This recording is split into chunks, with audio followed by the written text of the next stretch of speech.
Pendidikan bukanlah segala-galanya, namun segala-galanya dimulai dari pendidikan. Tidak ada batasan dalam belajar. Semakin rajin belajar, semakin banyak pengetahuan yang kamu miliki. Belajar bukan hanya mempelajari fakta, tapi melatih untuk berpikir.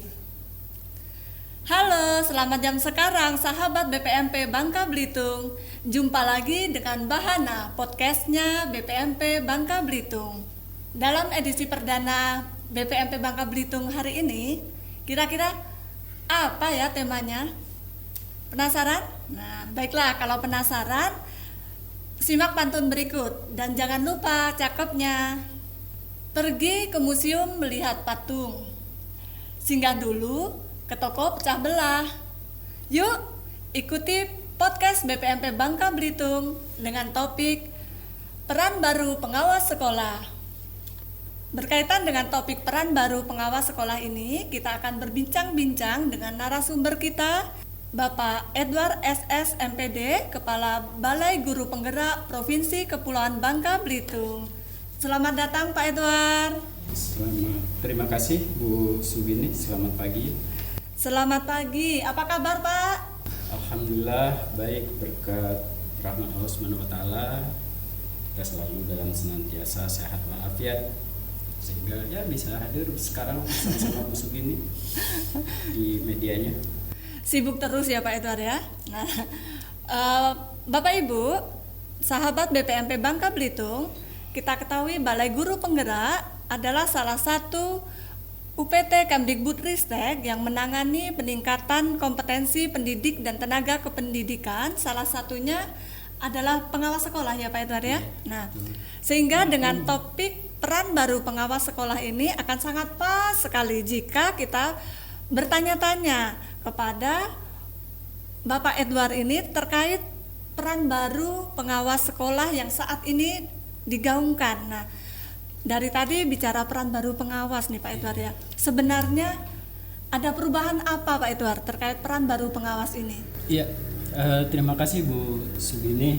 Jadi terkait dengan peran pengawas satuan pendidikan dalam masa transformasi pendidikan ini ada beberapa perubahan.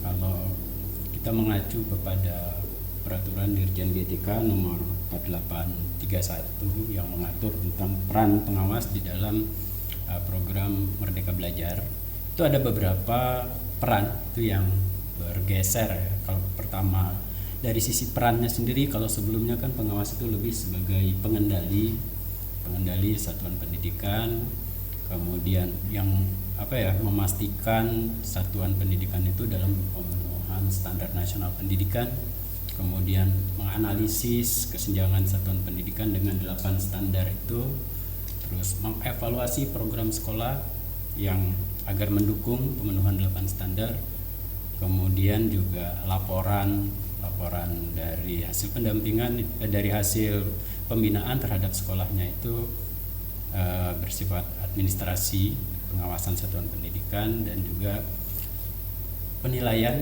Jadi peningkatan, kalau dulu masih ada UN ya, jadi peningkatan capaian hasil UN, kemudian juga pencapaian pemenuhan standar nasional pendidikan. Nah, di Perdirjen nomor 4831 ini peran pengawas itu bergeser. Jadi disesuaikan dengan kebutuhan pada masa transisi ini atau pada masa transformasi pendidikan ini. Jadi yang tadinya pengendali, diharapkan ke depan ini dia akan menjadi pendamping bagi satuan pendidikan, khususnya kepala sekolah, untuk menggerakkan warga sekolahnya dalam rangka untuk peningkatan kualitas pembelajaran. Kemudian juga kalau tadinya diawali untuk melaksanakan pembinaan itu dengan melakukan menganalisis kesenjangan antara satuan pendidikan dengan 8 standar nasional pendidikan. Nah, sekarang ini dia bergeser menjadi melakukan refleksi berdasarkan rapor pendidikan yang sekarang ini sedang menjadi dasar bagi satuan pendidikan untuk mengembangkan program-program peningkatan kualitas layanan pembelajaran di satuan pendidikan.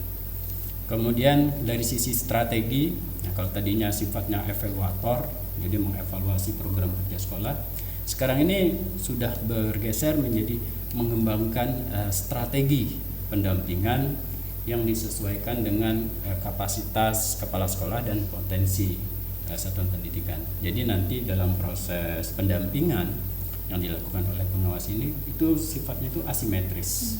Ya, karena kebutuhan dan kondisi satuan pendidikan itu kan beda-beda. Satu pengawas yang mendampingi dua sekolah yang berbeda itu mungkin memerlukan strategi yang berbeda.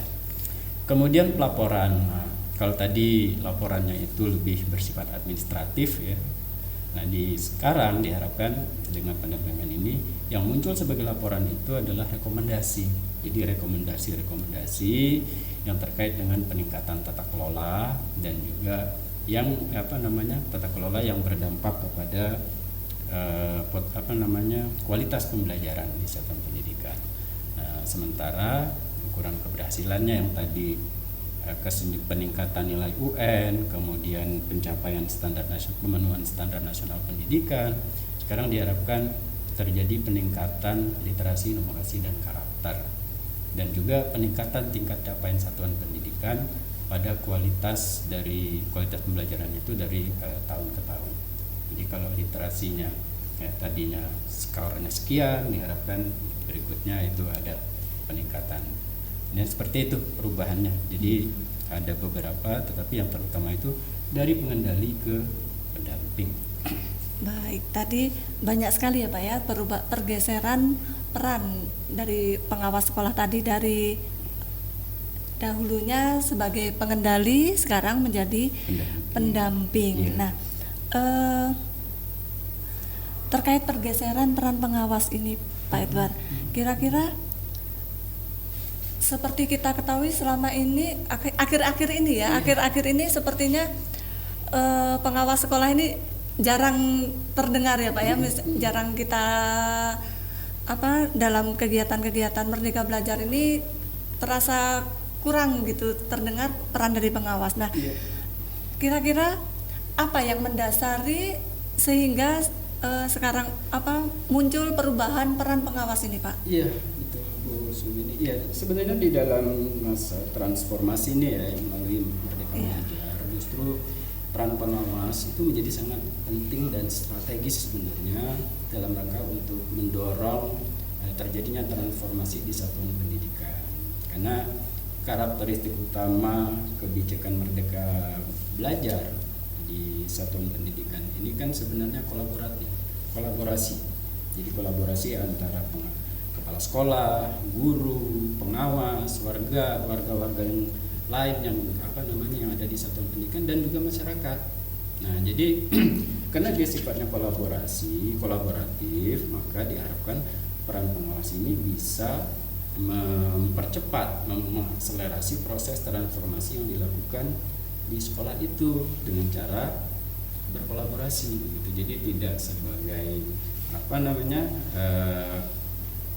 tidak sebagai pengendali, karena kalau dia sebagai pengendali ini kan lebih kepada antara pengawas dengan kepala sekolah itu semacam ada hierarki gitu, ada perjenjangan, seolah-olah pengawas itu menjadi atasannya kepala sekolah gitu. Nah, hal-hal seperti ini kadang-kadang tidak bisa menggali untuk penyelesaian persoalan yang ada di satuan pendidikan itu sendiri. Nah, oleh karena itu pengawas perlu dirancang secara progresif ya sebagai pendamping, sehingga permasalahan di sekolah itu bisa tergali dengan melalui cara kolaborasi begitu. Jadi saling memberikan masukan, mengangkat persoalannya apa, dan pemecahan masalah itu juga dilakukan secara kolaborasi. Jadi bersama-sama, tidak hanya maunya sekolah saja atau maunya pengawas saja, tapi perlu masukan-masukan dari banyak pihak termasuk pengawas. Mungkin gitu. Jadi untuk sekarang ini peran pengawas bukan lagi kalau dulu sebagai supervisor ya Pak ya, dia melakukan supervisi gitu ya. Jadi seperti atasan dari kepala sekolah. Nah, untuk perubahan peran yang sekarang ini kedudukan pengawas tadi pendamping, berarti sejajar ya Pak ya. Iya, nah, iya. dalam melaksanakan pendamping sejajar tadi maksudnya bagaimana ini Pak? Iya, jadi kalau dia sebagai pendamping artinya dia tidak proses pendampingan atau proses pembinaan yang dilakukan terhadap sekolah itu tidak berbentuk perintah gitu ya. Jadi dia dalam pelaksanaan perannya pengawas itu lebih dia sebagai trainer, dia sebagai mentor, dia juga sebagai coach, sebagai pelatih, sebagai fasilitator dan juga sebagai konsultan. Bisa berubah-ubah ya perannya ya? Bisa berubah-ubah, itu tergantung dengan nanti ada di siklusnya ya, di siklus itu dia tergantung dengan kondisi sekolah dan kondisi kepala sekolahnya seperti apa. Ya, jadi kalau kemarin kan enggak, kepala sekolahnya mau seperti apapun, kondisi sekolahnya seperti apapun, tetapi programnya pemenuhan ke 8 standar dengan cara yang sama. Nah di sini karena tadi sifat dari pendampingan itu asimetris atau kalau di pembelajaran itu berdiferensiasi gitu. Jadi ini perlu cara yang diterapkan maksud saya itu ya mengacu kepada kondisi itu. Jadi kapan dia jadi trainer, kapan dia jadi mentor, kapan dia jadi fasilitator, jadi coach ataupun jadi konsultan. Nah, karena itu dia perlu tahu dulu. Itu nanti tergambarkan di siklus pendampingan itu sendiri. Jadi nanti perannya pengawas sekolah sebagai apa nanti tergantung pada saat ini ya di siklusnya tadi ya Pak ya. Itu tergambarkan di siklus. Nah, kemudian Pak Edward, tadi ketika pengawas sekolah melaksanakan tugas pendampingan, pendampingan itu tentu dia tidak sembarangan mendampingi ya, tapi ada ketentuan atau kaidah-kaidah atau prinsip-prinsip. Nah, kira-kira apa saja itu Pak yang diterapkan oleh pengawas sekolah? Iya, jadi seperti yang Bu Sugini sampaikan dalam proses pelaksanaan pendampingan tentunya ini ada prinsip-prinsip yang dijadikan sebagai pedoman supaya nanti dalam pelaksanaan siklus pendampingan itu nggak kemana-mana dan tepat sasaran sesuai dengan yang diharapkan, sesuai dengan tujuan. Ada 7 prinsip yang harus dipahami juga oleh para pengawas ini ketika mereka melaksanakan pendampingan. Pertama itu prinsipnya itu prinsip profesional. Prinsip profesional ini ya tujuannya itu untuk meningkatkan kualitas sumber daya manusia yang ada di sekolah itu. Jadi dalam proses pendampingannya sifatnya itu mendorong, memberikan wawasan, kemudian juga memberikan pemahaman terhadap kebijakan-kebijakan yang akan dilakukan di satu pendidikan itu. Itu yang pertama, profesional. Kemudian yang kedua itu terencana dan strategis. Jadi dalam proses pendampingan itu harus jelas apa yang ingin dicapai ya, supaya nanti dalam prosesnya itu bisa terukur. Jadi ada target yang ingin dicapai. Nah, untuk mengukur pencapaian target itu tentunya perlu sebuah perencanaan dan juga tepat sasaran. Nah, jadi nanti ditentukan dalam jangka waktu berapa lama suatu tujuan itu akan tercapai. Nah, kemudian yang berikutnya prinsip bertahap dan mandiri. Jadi ini dilakukan secara bertahap dan mandiri ini ya sesuai dengan kemampuan satuan pendidikan itu sendiri. Jadi kalau kemarin misalnya kalau jadi acuan kita itu standar nasional pendidikan, kita sama-sama tahu kemarin di kondisi awal mungkin sekolah itu berada di posisi belum mencapai standar. Nah, tiba-tiba dalam 1 tahun atau bahkan kurang dari itu harus mencapai standar atau bahkan harus melampaui standar. Padahal kondisi sekolah itu tidak dalam posisi yang memang memungkinkan dalam 1 tahun. Nah, oleh karena itu di dalam proses pendampingan ini nanti tetap tujuan yang ditentukan itu disesuaikan dengan kemampuan. Jadi kepala sekolah dengan pengawas itu kan mereka tahu kalau pengawas melalui siklusnya nanti hasil analisis terhadap pendidikannya, kondisinya seperti apa, sehingga bisa diperkirakan atau diprediksi itu dalam jangka waktu tertentu itu sampai di mana.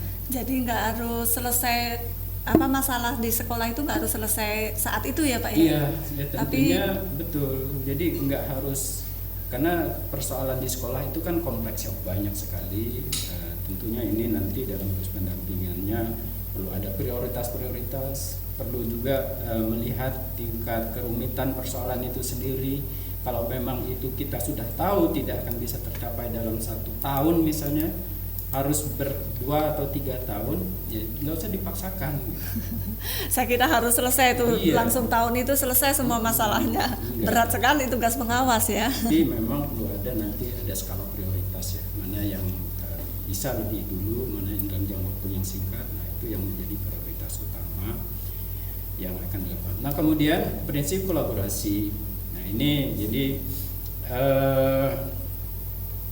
tadi saya katakan ya, prinsipnya kolaborasi, artinya di sini kolaborasi ya sesuai dengan peran mereka itu sebagai pendamping, bukan sebagai pengendali. Nah sebagai pendamping tentunya ya kolaborasi yang harus dibangun, bekerja bersama-sama, dan juga tidak hanya antara kepala sekolah dengan pengawas saja, tapi dia juga kepala sekolah, diajak guru, diajak tenaga kependidikan, diajak bahkan warga satuan pendidikan juga diajak. Nah di mana caranya? Di atas tadi sudah dikatakan kolaborasi pengawas itu bisa untuk bertemu dari beberapa aktor yang ada di sekolah itu dalam bentuk komunitas belajar tadi. Jadi tidak hanya bertemu dengan kepala sekolah ya Pak Edward ya? Tidak. Walaupun kepala sekolah itu mempunyai peran yang signifikan nantinya. Nah, tetapi dalam prosesnya nanti tetap kepala sekolah tidak berdiri sendiri. Jadi perlu keterlibatan aktor-aktor yang lain. Kemudian asimetris tadi sudah beberapa kali disinggung ya. Jadi dalam prosesnya itu kepala sekolah pengawas tidak boleh menyamaratakan untuk semua satuan pendidikan dengan strategi, dengan metode yang sama. Karena tadi kondisi kepala sekolah dengan sekolah itu sendiri itu kan berbeda-beda.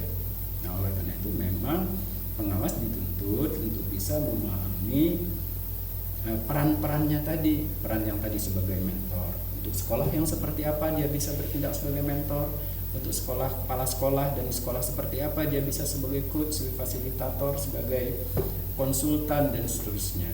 Nah itu nanti tergambarkan di siklus. Kemudian kesetaraan. Nah kesetaraan ya ini berkaitan dengan yang tadi saya singgung di atas. Kalau memposisikan pengawas itu dia harus bisa memposisikan bahwa dirinya, walaupun dia mantan kepala sekolah misalnya, dia tidak di atas kepala sekolah, tetapi dia setara dengan kepala sekolah, dengan guru, sehingga dalam proses penetapan ataupun pencarian alternatif solusi terhadap situasi di sekolah itu bisa lebih cair suasana, jadi nggak kaku. Kalau sekarang kan enggak, ketika pengawas itu datang, apalagi teman-teman guru itu udah seolah nggak berani berbuat apa-apa gitu, karena memang seolah-olah pengawas itu diposisikan sebagai atasan mereka gitu. Nah, padahal kan enggak. Nah ini yang dibangun, jadi ada prinsip kesetaraan. Dan yang terakhir ini prinsip berbasis evaluasi. Jadi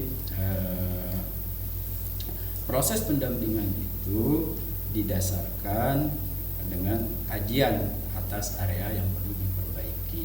Oleh karena itu perlu data. Datanya dari mana? Dari raport pendidikan satuan pendidikan itu sendiri dengan kondisi sekolah tentunya. Nah gitu prinsipnya. Jadi ada 7 segini.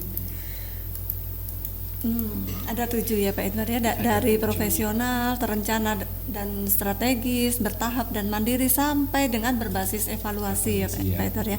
Tentu untuk prinsip-prinsip tadi kalau saya pikir-pikir, misalnya di kesetaraan nih Pak Edward ya, tadi kan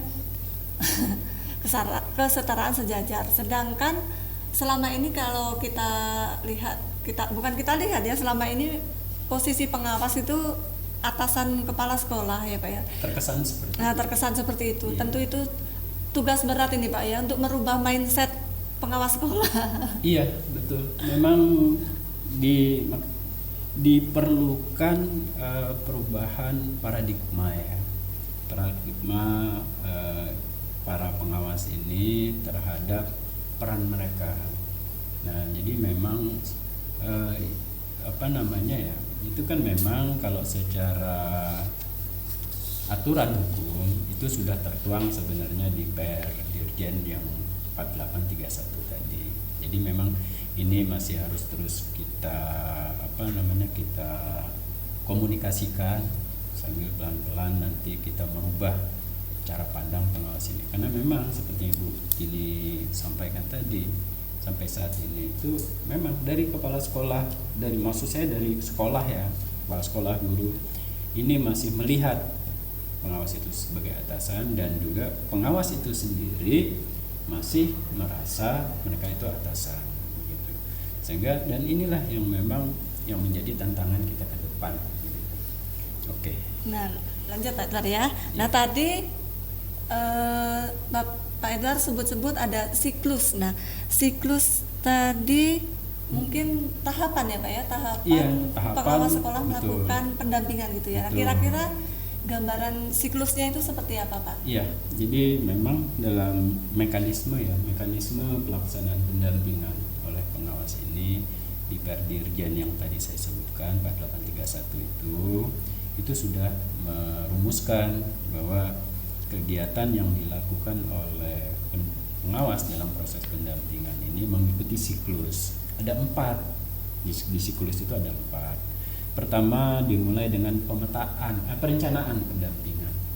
Jadi perencanaan pendampingan, kemudian pendampingan terhadap perencanaan program di satuan pendidikan, kemudian pendampingan terhadap pelaksanaan program di satuan pendidikan atau sekolah itu, dan yang terakhir itu pelaporan. Nah, jadi siklusnya seperti itu. Jadi perencanaan, kemudian pelaksanaan pendampingan, kemudian pendampingan terhadap program sekolah, dan juga pelaporan.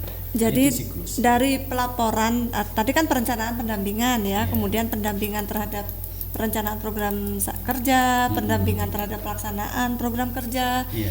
kemudian pelaporan. Nanti balik lagi dari pelaporan Iya, balik lagi balik ke seperti itu. perencanaan gitu ya. Betul, Nah, ketika dari hasil evaluasi di pelaporan itu sudah tergambarkan progres satu siklus itu seperti apa. Begitu.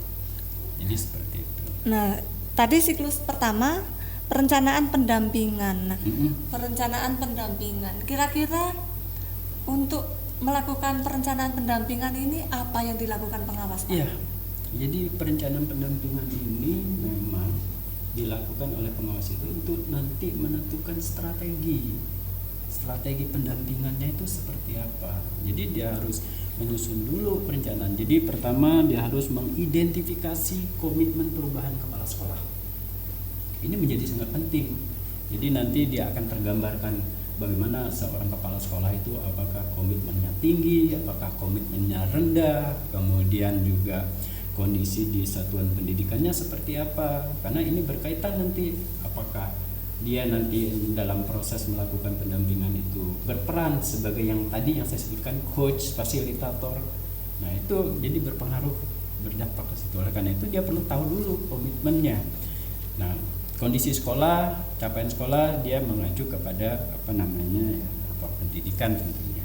Kemudian setelah mengetahui, karena kan sampai saat ini satu pengawas itu secara idealnya kan pengawas itu untuk jenjang SD misalnya, itu kan satu pengawas 10 sekolah. Iya. Nah, 10 sekolah tentunya ada 10 macam model kepala sekolah, komitmen perubahan kepala sekolah itu seperti apa, dan juga ada 10 macam kondisi sekolah. Nah, itu yang tadi yang saya katakan membedakan dengan tahun sebelumnya. Dengan 10 macam ini tadi kan harus, salah satu prinsipnya kan asimetris. Nah, jadi dia harus tahu dulu peta masing-masing sekolah dan juga kepala sekolahnya. Nah, jadi itu yang pertama ya, mengidentifikasi komitmen, kemudian baru menentukan strategi pendampingan tepat, baru kemudian metode yang akan digunakan yang tepat, metode pendampingannya, dan baru menyusun dokumen rencana pendampingannya, seperti itu. Jadi di siklus pertama di perencanaan pendampingan saja itu banyak ya Pak ya langkah-langkahnya. Dari pengawas sekolah harus terlebih dahulu mengidentifikasi nih komitmen kepala sekolah tadi ya Pak ya, Iya. dengan identifikasi kondisi sekolah. Nah, itu nanti yang menentukan metode apa yang Iya. akan digunakan oleh pengawas sekolah dalam melakukan pendampingan gitu. Betul. Seperti itu ya. Betul. Tapi sebenarnya gini Bu, tertulisnya seolah-olah itu banyak, tapi dalam hal praktik operasionalnya sebenarnya nggak terlalu banyak, karena proses seperti tadi identifikasi komitmen perubahan itu sebenarnya kan karena kepala pengawas dengan kepala sekolah ini kan bukan baru kenal kondisinya, posisi sekarang ini kan dia udah kenal lama, jadi secara dia udah tahu style gaya kepala sekolah itu seperti apa. Tapi memang kalau kita membaca di Perdijan itu ya secara kelihatannya banyak ya, padahal sebenarnya enggak juga gitu, karena sebagian itu sudah mereka lakukan dan mereka sudah mengenal. Nah cuma tadi kalau kemarin itu mereka sudah mengenal tetapi mereka tidak mencoba untuk melakukan pembinaan itu dengan beralih peran tadi gitu, pokoknya semuanya sama gitu. Nah padahal sebenarnya nggak terlalu rumit kalau menurut saya gitu. Jadi dengan kondisi sekarang sebenarnya mereka udah punya. Nah cuman tadi ya mungkin tidak teridentifikasi dengan baik, tidak tersusun petanya dengan baik, sehingga kesannya kok banyak sekali ya. Tapi kalau memang pengawas baru itu ya karena di awal, tapi kan nanti kesananya dia udah tahu, dia udah kenal kepala sekolahnya, dia udah paham kondisi kondisi sekolahnya gitu, dia udah paham. Itu siklus yang pertama kurang lebih seperti itu ya. Jadi tadi meskipun kelihatannya banyak langkah-langkahnya ya Pak tadi ya, tapi ternyata sudah kenal, jadi mungkin lebih mudah tugas pengawas tadi ya. Nah selanjutnya siklus tadi yang kedua, pendampingan terhadap perencanaan program kerja. Betul. Nah itu kira-kira apa yang dilakukan pengawas Pak? Iya, jadi kan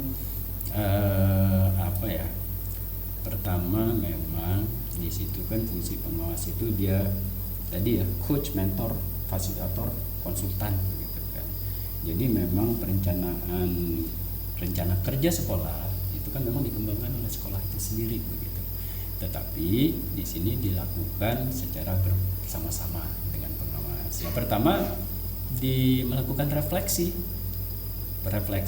bersama kepala sekolah untuk mendalami kondisi di sekolah itu, menggali akar masalah serta area yang perlu diperbaiki, didiskusikan, nanti direkomendasikan prioritas-prioritasnya ke dalam RKS misalnya. Tetapi jangan lupa basisnya. Jadi dalam melakukan refleksi itu basisnya harus basis data terutama sekali yang ada di rapor pendidikan. Oleh karena itu kepala sekolah juga sebelum mereka tidak hanya sekedar mengenal komitmen perubahan kepala sekolah, mereka juga sebelumnya sudah harus lihat dulu rapor pendidikan di sekolah itu seperti apa, karena bisa jadi nanti ternyata di RKS yang sudah disusun kepala sekolah itu dia sudah masuk ke sana, karena kan sekolah juga sudah punya kegiatannya. Berarti kalau seperti ini berarti pengawas tadi dia harus memeriksa rencana program kerja dan rapot pendidikan masing-masing sekolah. Betul. Jadi pertama itu kan pengawas itu harus meyakinkan bahwa harus yakin gitu bahwa kepala sekolah itu sudah melihat rapot pendidikannya, sudah tahu masalahnya apa, sudah tahu akar masalahnya apa. Nah kalau memang ternyata sekolah belum melihat ke situ, nah program apa yang sudah mereka susun, nah, sesuai nggak dengan yang ada di dengan kebutuhan dari rapot pendidikan itu sendiri gitu. Jadi kepala sekolah, pengawas sekolah ini memang harus lihat dulu ke sana. Jadi karena lagi-lagi saya katakan rapot pendidikan itu menjadi basis, menjadi data. Nah, dan kemudian jadi setelah melakukan refleksi bersama kepala sekolah terkait dengan rekomendasi yang muncul di rapot pendidikan itu, dalam prosesnya nanti proses pendampingan, tentunya rencana pendampingan penyusunan rencana kerja itu ya tidak kepala sekolah bekerja berdua saja dengan pengawas, tapi perlu pelibatan warga satuan pendidikan yang lain. Nah, kemudian metode, jadi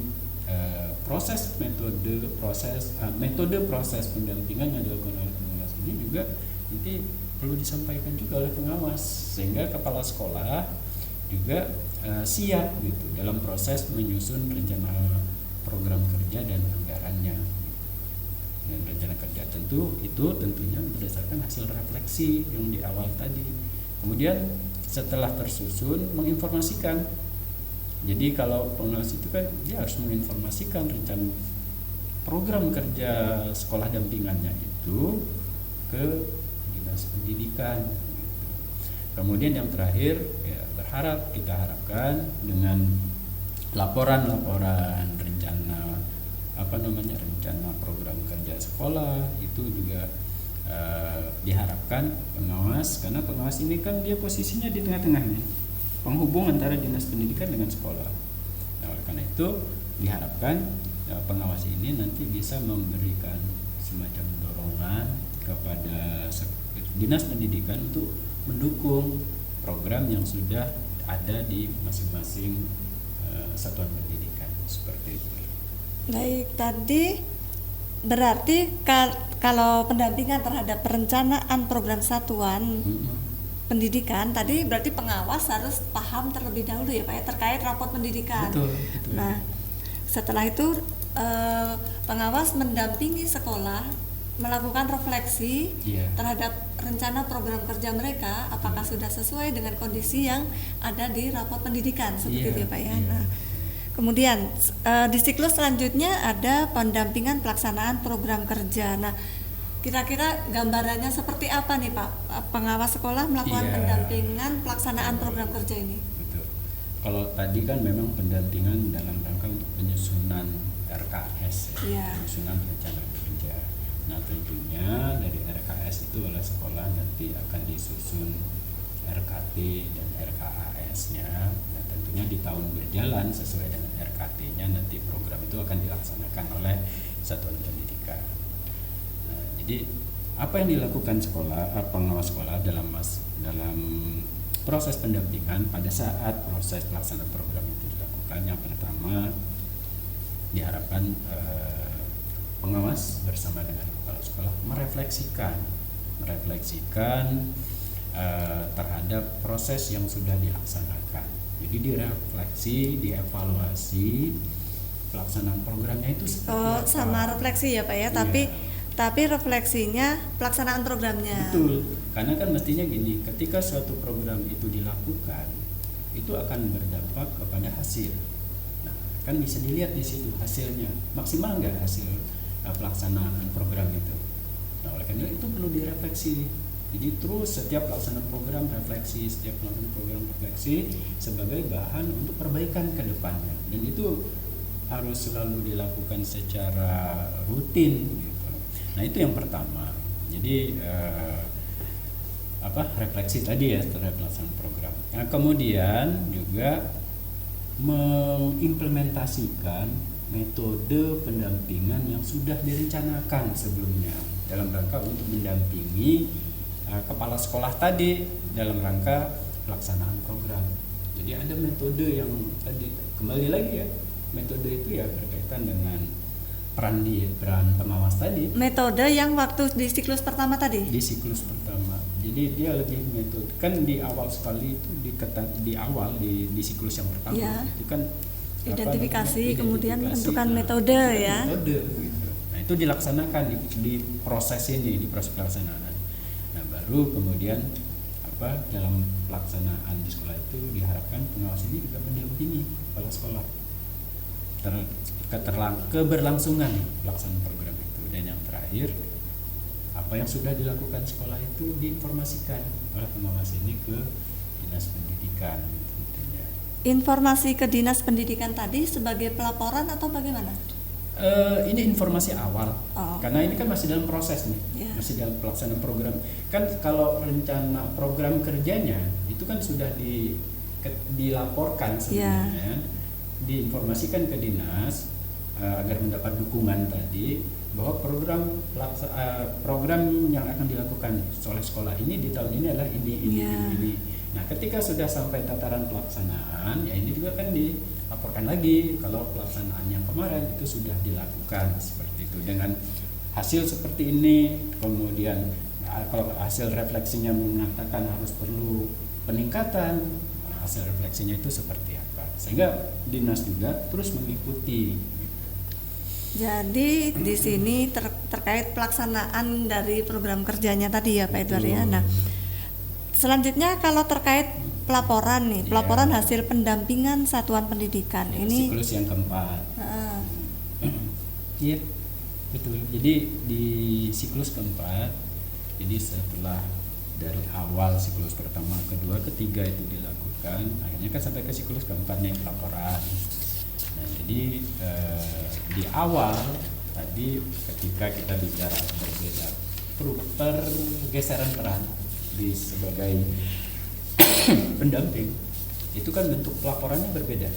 Kalau tadi pelaporan capaian waktu itu, kalau dulu kan capaian UN, capaian SNP kan gitu. Nah sekarang kan enggak, laporannya itu kan lebih kepada rekomendasi gitu. Nah jadi dalam prosesnya pertama, dalam pelaporan yang disusun oleh pengawas itu paling tidak harus mendeskripsikan komitmen perubahan kepala sekolah sebelum pendampingan dan sesudah pelaksanaan pendampingan. Jadi kalau laporan ini lebih kepada bukan lagi melaporkan kondisi sekolah gitu, tetapi melaporkan hasil kinerja pengawas itu sendiri gitu. Jadi bagaimana kondisi sekolah sebelum dilakukan pendampingan dengan setelah pendampingan, ada progres baiknya atau malah turun atau naik gitu ya Pak ya. Jadi kalau laporan terkait dengan apa yang ada di sekolah yang dilakukan sekolah itu tadi di siklus kedua dan ketiga tadi. Nah, tapi ketika sudah masuk siklus keempat, ini lebih pelaporan hasil kinerja pengawas itu sendiri. Jadi apa yang sudah dilakukan, bagaimana kondisi sekolah sebelum mereka intervensi, bagaimana setelah diintervensi, jadi seperti itu. Nah kemudian tadi ya pertama itu deskripsi komitmen kepala sekolah tentunya. Kemudian hasil evaluasi terhadap proses pendampingan yang sudah dilakukan melalui refleksi sebelumnya tadi bersama kepala sekolah. Dan yang terakhir rekomendasi dukungan yang bisa dilakukan oleh dinas pendidikan, saran jadi sifatnya kepada dinas, ini loh perlu dari dinas pendidikan itu perlu mendukung dalam hal ini terhadap sekolah pembinaan dia gitu. Jadi tadi dari pengawas tadi ada rekomendasi ya Pak ya untuk dinas pendidikan supaya dapat ditindaklanjuti mendukung program sekolah tadi ya sekolah, dan mendukung yang dilakukan pengawas tadi ya Pak ya. Betul. Nah diharapkan juga jadi dari kan sudah melakukan ini nih proses pendampingan ya, diharapkan juga pengawas ini membuat karya refleksi pendampingan itu dalam bentuk tulisan, artikel, video praktik baik, dan ya itu diharapkan dipublikasikan di platform yang sudah dikembangkan oleh Kemdikbud, apakah itu di webinar, di video pembelajaran, apakah itu di PMM, diharapkan itu. Karya refleksi pendampingan ini berupa apa Pak? Apa video, laporan tertulis tadi, atau? Jadi bisa berupa tulisan, bisa berupa artikel, bisa juga dia bisa berupa video praktek baik, itu bisa. Nah, jadi ini diharapkan bisa dipublikasikan ya, lewat platform-platform yang sudah disediakan oleh Kemdikbud. Kita tahu ada PMM, Kemudian juga bisa melalui APSI.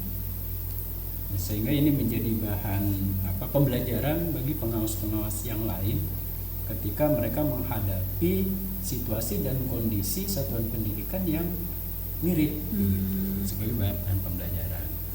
Nah itu, dan juga diharapkan dalam proses selanjutnya pengawas juga bisa memanfaatkan informasi itu, maksudnya pengawas-pengawas yang lain.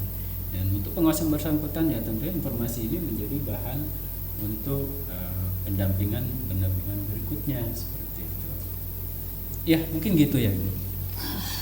Dari penjelasan Bapak tadi ya, ternyata banyak sekali perubahan yang terjadi ya Pak ya. Nah, Iya. melihat kondisi pengawas kita saat ini ya Pak ya, Iya. mungkin tidak bisa langsung dia serta-merta langsung berubah ya Pak ya. Nah Iya, tapi betul. perlu karena ada hal-hal baru, sepertinya perlu dibekali dengan baik itu pengetahuan, keterampilan Iya. yang relevan dengan perubahan tadi Pak. Nah Betul. kira-kira strategi apa saja yang dilakukan Balai Guru Penggerak menindaklanjuti perubahan peran pengawas ini Betul. Pak? Ya, pertama karena kan aturan yang mentransformasikan perubahan pengawas ini atau pergeseran peran pengawas ini itu ada di Perdirjen GTK 4831 tahun 2023. Nah, tentunya kalau kami di DGP bagaimana caranya agar Perdirjen ini bisa dipahami? Ya, tentunya disosialisasikan. Jadi kami ada kegiatan sosialisasi Perdirjen GTK yang terkait dengan pengawas tadi, dan kami juga sedang merencanakan workshop pendampingan sekolah oleh pengawas ini. Jadi ya tadi siklus pelaksanaan peran-peran tadi sebagai konsultan itu kan pengawas juga perlu paham ini. Ya. Kondisi sekolah seperti apa, mereka melakukan perannya sebagai apa dalam proses pendampingan itu. Tentunya ini memang perlu ada pelatihan, perlu ada workshop gitu supaya mereka juga bisa melaksanakan. Jadi nanti ada pelatihannya ya Pak ya untuk pengawas sekolah ya? Iya, memang ini kalau dalam tahun ini kami upayakan karena ini kan agak di belakang begitu ya. Jadi kami sedang merencanakan agar itu bisa dilaksanakan di tahun ini, di sisa waktu yang masih ada, yang masih berapa bulan ini. Dan juga tentunya kalau kita awali dengan sosialisasi, kita lanjutkan dengan workshop. Nah, ini perlu ada pendampingan dalam proses dalam proses mereka melakukan pendampingan di satuan pendidikan, dan juga kita tutup dengan refleksi hasil pendampingan itu. Jadi itu yang kami siapkan, sosialisasi itu yang pertama, workshop pendampingan, kemudian nanti ada proses pendampingannya itu sendiri, pendampingan terhadap pengawas dalam melakukan pendampingan gitu. Jadi pendampingan atas pendampingan, dan tentunya ada refleksi yang juga kalau nggak bisa tahun ini, sekeempat program ini paling tidak di tahun depan, tetapi kami upayakan di tahun ini semuanya bisa terlaksana karena mengingat waktu dan anggaran yang tersedia. Baik, jadi tadi ada sosialisasi, pendampingan, refleksi ya Pak ya, BIMTEK, kemudian pendampingan dan refleksinya. Nah, untuk Pemdanya ini Pak ya, apakah ada sumber-sumber ini yang bisa menjadi referensi bagi pemerintah daerah maupun pengawas untuk mendapatkan informasi perubahan peran baru pengawas ini Pak? Betul. Pertama ya Perdirjen itu sendiri. Ya. Jadi sebagai bahan referensi agar Pemda juga memahami terkait dengan pergeseran peran ini. Nah, memang kembali lagi ya ke rencana kita. Di sosialisasi Perdirjen itu kita memang tidak hanya undang pengawas, kita undang kepala sekolah, kita undang juga dinas pendidikan. Nah, jadi biar semuanya paham dari dinas pendidikan sebagai instansi pembina pengawas juga memahami, pengawasnya sendiri memahami, kepala sekolah juga memahami gitu. Nah, jadi ya kalau di buku referensinya banyak, bahan referensi maksud saya. Yang pertama ya tadi Perdirjen GTK itu sendiri. Kemudian petunjuk pelaksanaan siklus itu kan sudah ada, sudah dirumuskan, sudah ada ya petunjuk pelaksanaan siklusnya, sudah, juknisnya gitu Pak ya. juknis yang sudah dikembangkan oleh Kemdikbud, oleh Dirjen GTK. Kemudian panduan pengembangan KOSP, karena mau nggak mau nanti berkaitan dengan perencanaan program. Ini kan kaitannya ke KOSP gitu. Jadi walaupun sebenarnya untuk beberapa pengawas yang sekarang itu sudah kita lakukan juga, hanya memang secara khusus sosialisasi per dirjen, kemudian secara ininya itu memang belum, tapi secara teknis kaitannya dengan IKN itu sebenarnya sudah kita lakukan. Di awal September kemarin, 1 sampai 5 September kita sudah mengundang seluruh pengawas di luar pengawas sekolah penggerak untuk memberikan pembekalan kepada mereka ini terkait dengan implementasi kurikulum Merdeka. Nah, di mana peran mereka? Nah, di situ kita sudah bicara siklus, kita sudah bicara KOSP. Jadi Dinas Pendidikan juga memahami komponen-komponen yang ada di kurikulum Merdeka itu sendiri. Nah, kemudian ya panduan pembelajaran dan asesmen, baik itu pendidikan usia dini, Dikdas maupun Dikmen, dan juga panduan pengembangan P5, petunjuk awal membangun komunitas. Nah, karena di komunitas belajar di satuan pendidikan itu perlu ada komunitas, dan tadi sudah disampaikan salah satu forum pengawas ini bisa melakukan pendampingan itu di komunitas belajar. Karena memang kalau kita perhatikan di sekolah penggerak, di komite pembelajaran di sekolah penggerak itu kan pengawas bagian dari situ, kepala sekolah bagian dari situ. Nah, di KM Mandiri, Sekolah Pelaksana Kurikulum Merdeka Mandiri, itu juga seperti itu. Pengawas itu bagian dari komunitas belajar satuan pendidikan yang menjadi binaannya. Nah, kemudian panduan komunitas belajar ya, baik itu seri modul pembelajaran dengan paradigma baru, seri belajar kurikulum, itu sudah ada panduan kombelnya. Panduan optimalisasi kombel itu juga sudah ada. Panduan dan pedoman lain yang tentang yang implementasi program Merdeka Belajar ini kan banyak gitu, dan masing-masing itu sudah ada. Jadi banyak ya Pak ya referensi yang tersedia yang bisa dipelajari baik oleh Pemda maupun oleh pengawas sekolah sendiri untuk mengetahui informasi peran baru dari pengawas tadi. Iya, banyak, itu semuanya sudah tersedia kok. Nah, tinggal mungkin selama ini karena tidak pernah dibuka karena berkaitan ini kan tidak ada hubungannya dengan pengawas. Jadi disimpan ya Pak ya, jadi bukunya ya. Ini kan misalnya panduan pengembangan proyek penguatan profil pelajar Pancasila. Nah, ini kan untuk guru, ini kan untuk kepala sekolah. Tetapi pengawas sebenarnya juga perlu tahu bagaimana sih P5 itu, bagaimana pengorganisasian P5 itu, bagaimana pelaksanaan P5, pelaporannya. Ya pengawas juga kan perlu tahu. Nah ini Pak, ini karena banyak hal baru ya Pak ya. Nah nanti misalnya dalam melaksanakan tugas pendampingannya nih Pak, pengawas itu ternyata maupun Pemda nih ada hal-hal yang mungkin masih sedikit membingungkan bagi mereka. Nah itu mereka nanti bisa bertanya ke siapa Pak? Iya, ya kalau untuk lokal itu sebenarnya bisa langsung pertanyaan itu disampaikan ke BGP, kan BPMP juga bisa. Nah, kalau ke BGP silakan dihubungi di nomor layanan BGP itu 0821 8020 1119. Itu bisa langsung ke sana. Atau bisa saja menggunakan kalau mau lebih luas lagi gitu ya. Pertama pemanfaatan PNM itu bisa ada informasinya di sana. Atau menggunakan nomor layanan Kemdikbud itu yang help desk. Itu kan bisa dihubungi, atau nanti kontak juga ke ibu bapak teman-teman yang ada di BPMP itu juga kan bisa. Jadi banyak ya Pak ya tersedia salurannya, banyak, bisa melalui nomor layanan Balai Guru Penggerak nanti ada di bawah ya. Kemudian juga ada nomor layanan BPMP juga, kemudian juga ada bisa bertanya melalui helpdesk Kemdikbud ya Pak ya. Kemudian bisa juga langsung ditanyakan melalui platform Merdeka Mengajar.